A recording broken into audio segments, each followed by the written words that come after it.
Welcome back to another episode of viewer questions about Josh Duggar. So, this is the way it's going to work today.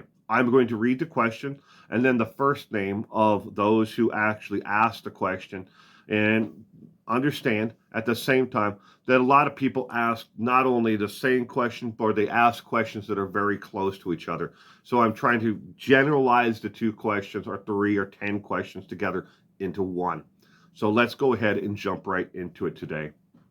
The first question is, what takes place to determine where Josh Duggar will be sentenced to? Thank you to Shia, Carol, Kim, Dave, and Scott, who asked pretty much the same question.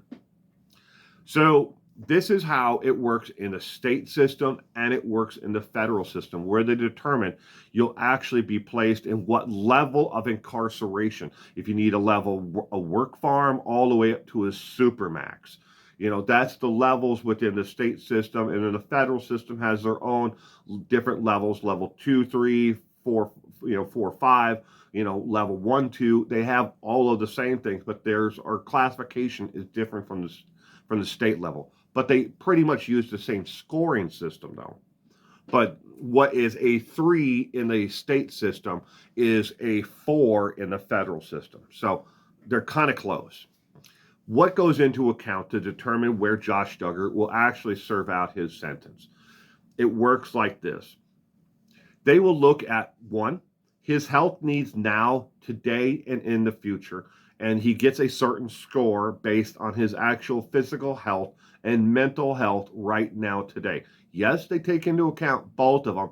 That gives an overall score for mental health. On top of that, they then take into account his security risk. Is he a flight risk? Will he, or has he shown a flight risk in the past? Did he, in between trial and, sentencing, did he get out and skip off to the Bahamas and we had to bring him back? They take all that into account. That's his security risk. Next, on top of that, the security that the prison itself must, give to the inmate. I know a lot of people would love to see nothing more than Josh Duggar be dropped into general population, where they will solve their own problem of Josh Duggar's existence. But they will not be dropping him into general population, nor will they ever drop anybody else who's worse in the same category as Josh with the same type of crimes. What they will do is that he automatically is going to get, a certain level of protective custody. That means that if he goes to, let's just hypothetically say he goes to the Plains Correction Center in Oklahoma. At the Plains Correction Center, there are different housing units that are within the actual prison. This housing unit here might be a level 3, 4 of just violent, and they're criminals, but violent criminals in this housing unit. This one over here might be level 3, but they're not 3, 4s like these people up in this one. So they're separated. And over here, down in this one, it might be sex offenders and people who have been convicted of rape, sodomy, and other sexual crimes, like Josh Duggar. He will go into that housing unit. They will put him up here with these guys or with these guys, and neither of these two housing units will ever have any inmates who will work down here in where the housing unit is where Josh Duggar is. They know that it's a security risk. Do you think things happen? Well, yes, obviously they do. We already know what happened to Jeffrey Dahmer and how the guard mistakenly let those inmates into the housing unit where Jeffrey Dahmer was cleaning, and we know what happened from there. Do accidents happen like that? They do. But will it happen to Josh? Highly unlikely, because they've learned a lot from that and they've put in a lot of protocols. So even if one guard was to make the mistake again, it would never transpire to the inmates from a violent housing unit to get into where these people are, because all they want to do up here, especially those who are serving life, lifers, what the hell's another 10 years on my sentence for killing that SOB? They don't care. But they would love to get down here and take care of the problem themselves. But all of that goes into account to what determines where Josh Duggar will actually get placed. And thank you for the question. Question number two is Josh Duggar guaranteed protective custody? And is he, if he is, can he work his way out or get out of protective custody? Yes, he is guaranteed a protective custody housing unit. They will never put him in general population or anywhere near general population. And even when they go outside, as individuals from his protective housing unit, it's fenced off, and that area is fenced off. So there's no way, for another inmate to run around the building to get to him either. It's completely segregated, in every way possible. Food, housing, recreation, medical, all of it is completely segregated. So there's never any interaction with these people with anybody else in the actual prison cell. Can he work out or get out of protective custody if he wants in the federal system? No, he cannot. He will serve 100% of his time in protective custody and never have the ability to get out of protective custody. And then once he's released, he will have parole. And, if he does everything he's supposed to, he'll get parole. And then he'll have, on top of that, while he's on parole, for the rest of his, natural pathetic life, he will have to register as a sex offender. So the people who asked that question was Mike, Susan, and Naya. Thank you for the question. Question number three. Will Josh Duggar be able to visit his children once he is in prison? Very good question. And that was asked by Carol, Jim, Heffa, and someone who uses the screen name Blackwater. So will Josh Duggar be able to visit his children once he's in prison? That is hard to say. It all depends upon any stipulation that the judge puts down. He may say, yes, you can visit your children via, at the telephone, through the, the CTV, system, on a tablet, where they're on a tablet or a laptop on their end or computer. And he is actually on a phone, a fixed phone with a TV screen there. They can see him, he can see them. But the judge may say, no, at this time, you are not allowed to visit your children because they are at a risk, in the age demographic or whatever reason. Maybe there's an allegation that he abused his children, which, wow, is pretty surprising that, no one has actually looked into that. But at this point, they haven't. But if the judge puts down that stipulation of his sentence, then he will not be able to in person visit them. Now, as a minor coming into the federal prison system and a lot of state prison systems, a minor must be accompanied by an adult into the visitation room, and they allow one minor and one adult at a time. And that's it for that visitation. You don't get all 7 of your kids, in Josh Duggar's case, or 8 kids, or how many other kids he may have out there. But Josh is not allowed to get all 8 of them one at a time, constantly.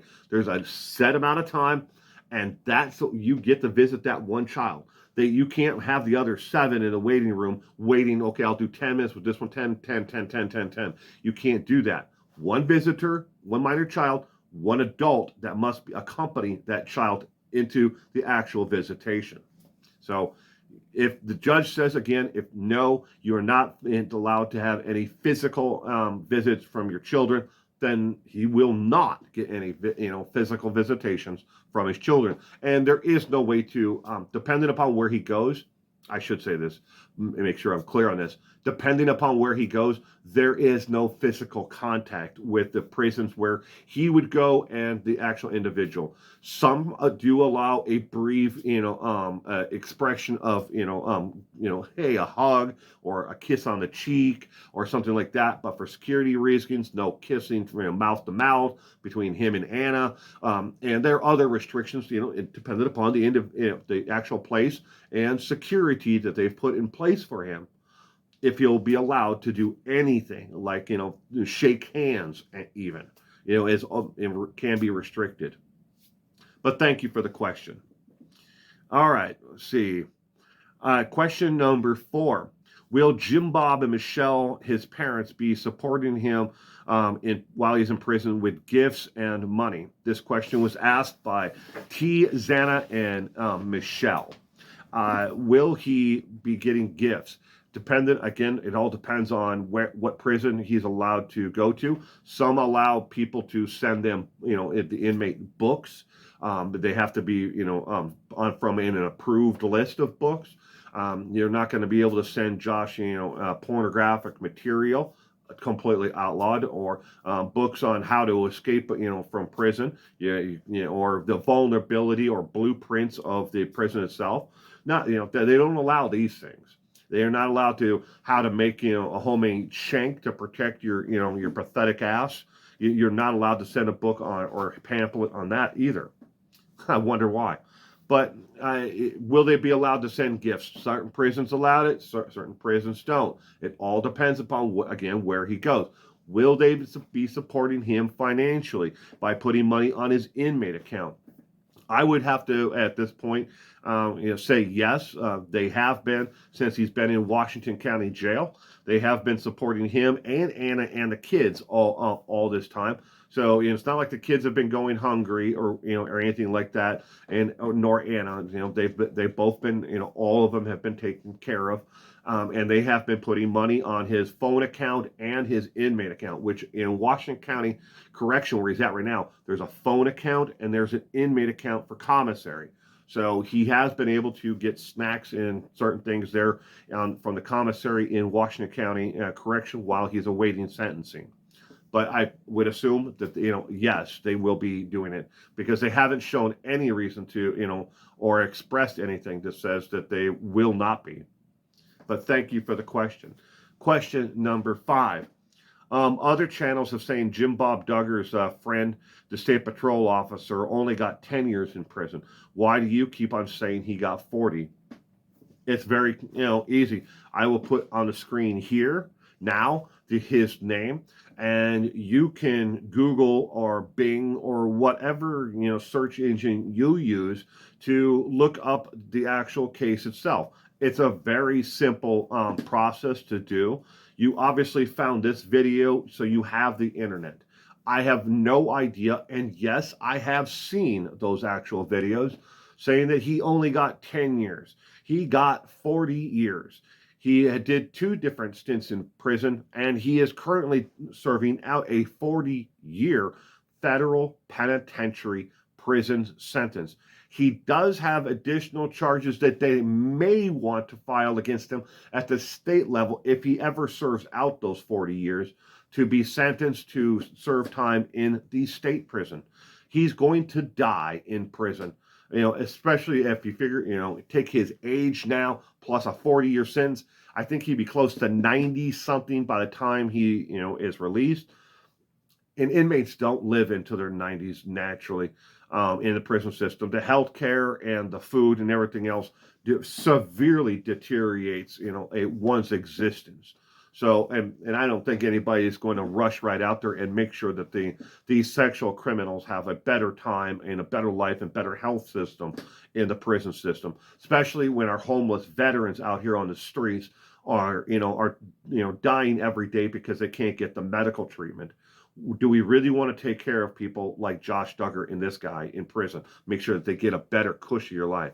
No one's rushing out to do that. There's a reason why it sucks, because that's what they deserve. But thank you again for everybody who joined me today on, for this video.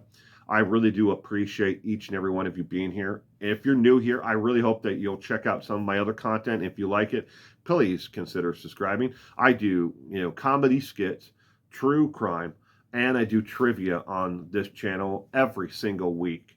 But I really do appreciate everybody being here. Thank you again.